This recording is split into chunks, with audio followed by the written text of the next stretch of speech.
Good morning, good morning, good morning, good people. My name is Edward Bevilacqua. This is Department of Career Services, where our goal is to help our students and interested people on their journey through this life. On the belief that we have a soul, a transcendent soul, and what we do here has an impact on what happens once we have shuffled this mortal coil. So we help people, our students, in 4 areas.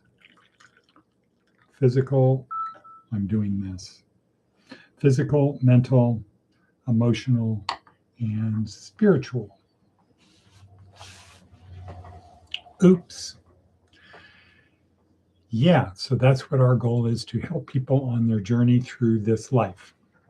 On a belief that we have a soul that continues after death, and it continues on the trajectory we're on. During the week,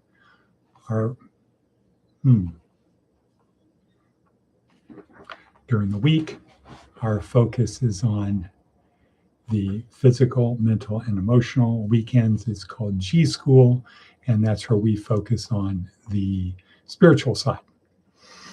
And the basic idea is physically, fitness and health. You have to be in good shape. You have to keep your body in good shape. It is a gift. It's a gift. We did nothing to earn it. And the goal is to honor the gift. Take care of your body. Eat right and take care of your body so it lasts a long time. Mental, always be learning. ABC. A, always be, B, C, learning. Always be learning. And next is emotional. And that breaks down to, if you can't control your emotions, don't worry, someone else will, and they'll probably take you out of the game. That is the story of people in prison. Someone took them out of the game. So today I'm using a new PC, a Linux-based 4-core Screamer, but it kind of seems like, I don't know if we'll deal with that later. I'm so appreciative of Lee McKenna for blessing me with this new screaming computer that's Linux, a little bit of learning curve, and I have a new monitor over here, which is a lengthwise 20 to 24 inch, but it's lengthwise, and that makes a big difference. But I'm not going to focus on that now. So, good morning, good morning, good morning, good people. Bonk. And to you too. Smile. Okay. All right, let's get right into it. Our theme of today is the 3 stages of life. The 3 stages of life that everyone must pass through.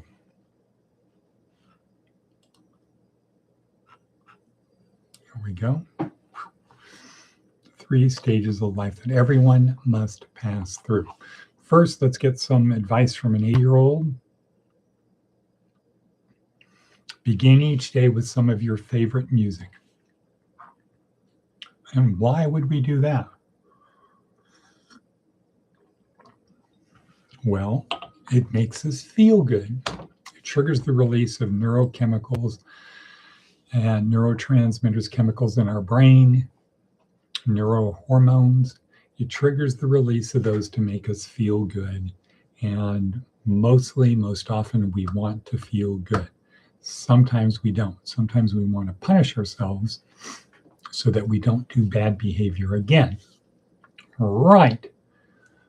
Wrong. What? Right. Okay, but begin each day with some of your favorite music, música radical. Our TED Talk for today is Viktor Frankl, The Pursuit of Happiness. And Seth Godin, Bold Enough to Fail. The only theories worth testing are those that are falsifiable. Correct. If it cannot be falsified, there's no reason to talk about it if you can't falsify it.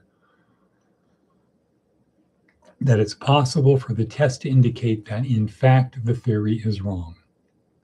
If you can't prove it's wrong, you really can't prove it's right. And the difference between art and illustration is the same. Illustration can't fail. It can be improved, surely, but it's not wrong. Art, on the other hand, is a bold assertion, something that might not work. There you go. Okay, not sure what that means, but it really is important and good. And thank you, Beth Godin. Righto. Let's talk about Viktor Frankl for a few minutes. How are we doing for time? Such a runic rhyme. Viktor Frankl. I don't know if he was a psychiatrist, an MD, psychologist, but he is like the third or fourth school. Freud, Jung, and it could be Frankl. It could be the fourth school, fourth Viennese school of psychotherapy. Viktor Frankl's thing is called logotherapy. And it's based upon the concept of man's search for meaning. Before we get into that, Viktor Frankl was a Holocaust survivor. Jewish, went through the camps and survived. Had a very tough time, but being who he was, an educated person, he could observe it and participated in a way that other people could not. In other words, he lived it. And while he was there, he observed various things. Some people died, some people didn't die. And he looked at the people who died, and some of them died because they were sent to the showers. Some were beaten to death, things like that. They were killed. Some people got sick. Some people died of just stress, I guess, just physical, worn out. Some people killed themselves or did things to lead to their being killed. Indifference.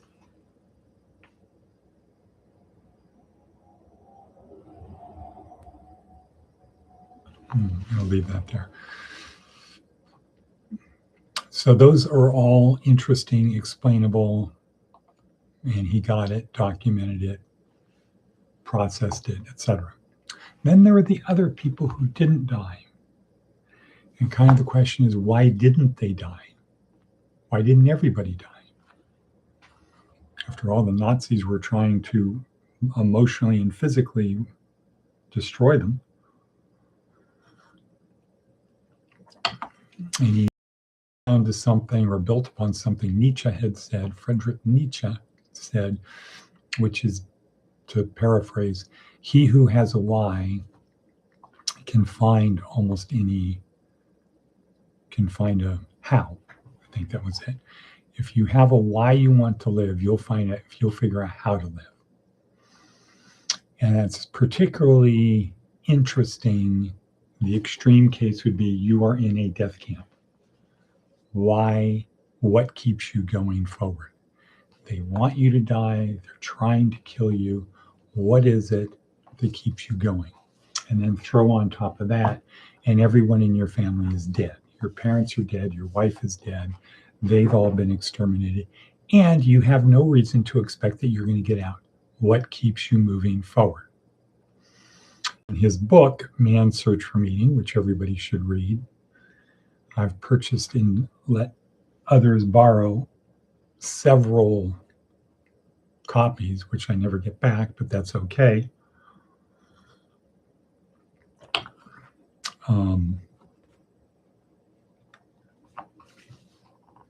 He talks about an episode, a lot of good, poignant episodes in there, but one of them is he finds he gets a tiny little bit of sausage, an extra piece of sausage in his watery soup. So these are people working all day getting about 1,000 calories.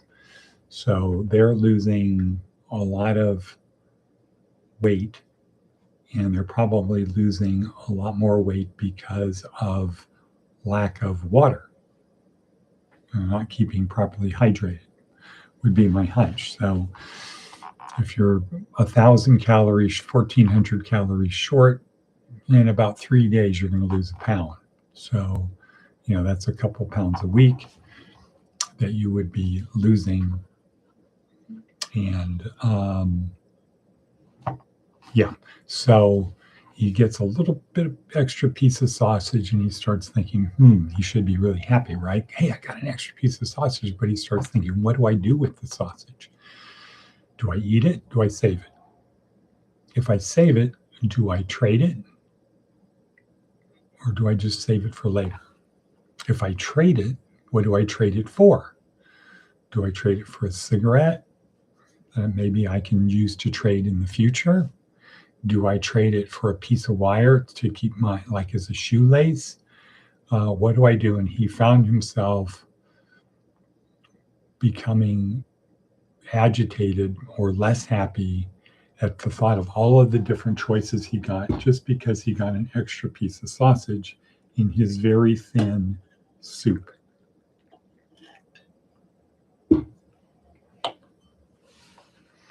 And then he thought about that would be an interesting conversation to tell people about. And he imagined in the future giving a presentation where he's in a tuxedo, people are dressed in tuxedos or sitting in nice big leather chairs, and they're watching him give a presentation about what this was like, or man's search for meaning. And he noticed when he did that, he felt better. He had a why he could project in the future. And the same thing can be said for Ignatius of Loyola, who we learned about last week, and we'll learn about in week number 4 again, who, as he's in there recovering, having his leg stretched out from a cannonball wound, having his leg sawed off, not his leg, the bone sticking out of his shin, sawed off, and then his leg stretched, having nothing to do except read 2 books. And he had was his memories and his imagination and 2 books. So he noticed after a while that when he would think about the past, it wasn't really compelling. When he thought about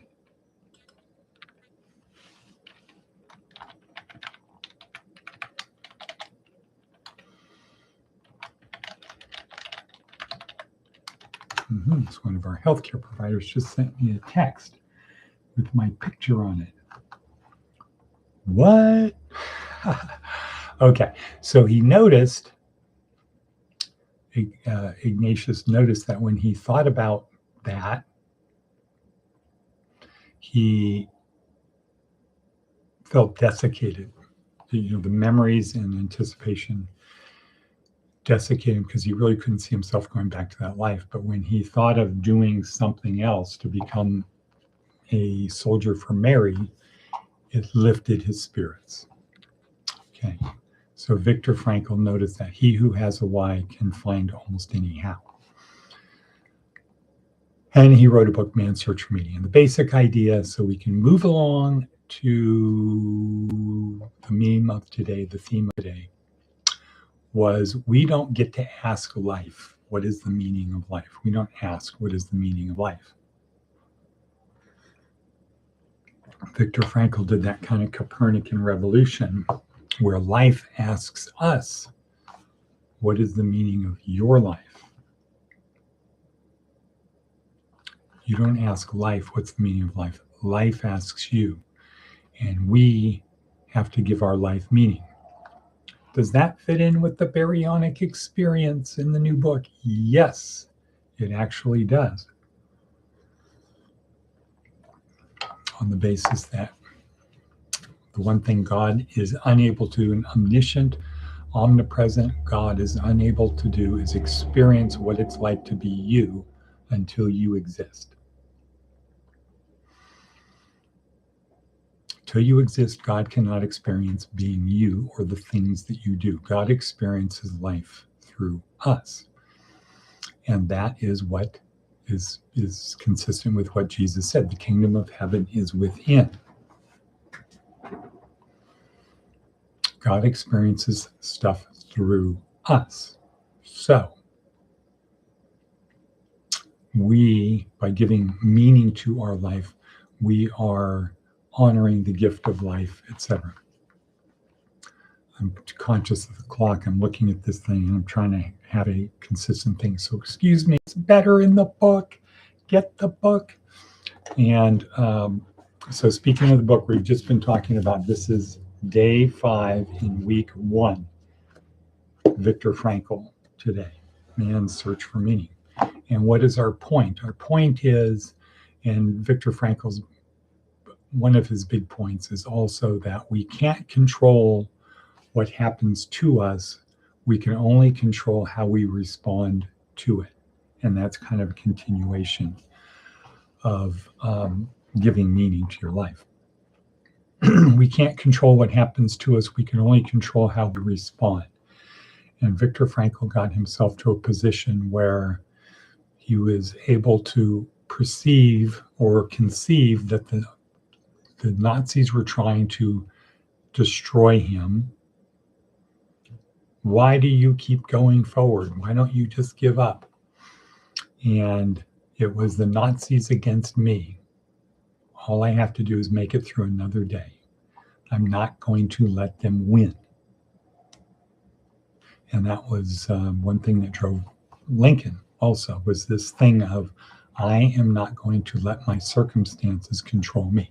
Now, in our last couple minutes, let's talk about the 3 stages of life that everybody goes through. There are 3 stages of life that everyone goes through: learning, earning, and yearning. Yes, even Elon Musk. What is he yearning for?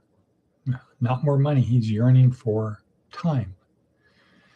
If doctors could say to Elon Musk, we're going to stop the clock in your body. You're not going to age for 10 more years. You're going to be physically, mentally the same for the next 10 years as you are today. What would that be worth to him? Let's say he's worth $300 billion. What would it be worth to have the clock stop and get you 10 more years as you mentally and physically are right now? Would it be worth $1 billion? $100 billion? Would it be worth all his money? Would it be worth $5 billion? Yeah, could be. Could be, because what would he say? I'll get it back. With what I know, who I know, what I know, if I've got 10 more years, I'd double. I can double what I have now because my trajectory is like this. You give me 10 more years like this, yeah, it's worth it on many levels. So that's what he's yearning for. And all wealthy people are yearning for time. Learning. Humans are unique in that it takes us a long time before we get to full maturation. Is that the word? Maturity. So maybe like 25 years, 22, 25 years. Some people never get there, but before our body and our brains are fully mature. A lot of energy invested in that. Learning. Earning is the next stage. Unfortunately, most people decide, I'm going to start earning before finishing learning.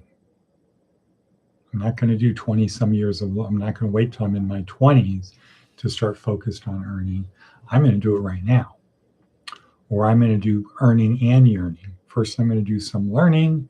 Then when I can get a job, I'm now going to start earning because I want to be a spender. I'm going to start earning. Well,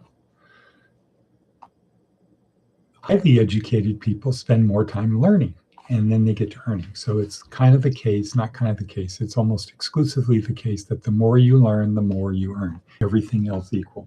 Don't say, well, this guy's highly motivated and he's not smart versus a guy who's not highly motivated but is smart. No, let's say somebody who's highly motivated and smart versus somebody highly motivated and not smart. Taking luck out of it, everything else equal, ceteris paribus, everything else equal, the guy who knows more wins. He figures it out faster. First learning, then earning, and the more you learn, the more you earn, and the less you yearn. Elon Musk only has one thing to yearn for, and that's time. Most old people yearn for health, money, time, relationships. They've got scores of things that they yearn for. People who learn, then earn, yearn for less. They're in better health because they have better medical things. They take care of themselves. They're financially better. They can relax and enjoy retirement. They have friends, good social circles. They can go out. They can enjoy life. Why? Because they earned. And they were able to earn because they learned. It's not too late. Go back, learning, earning, less yearning. Okay, with that, we're going to say and cut. And cut.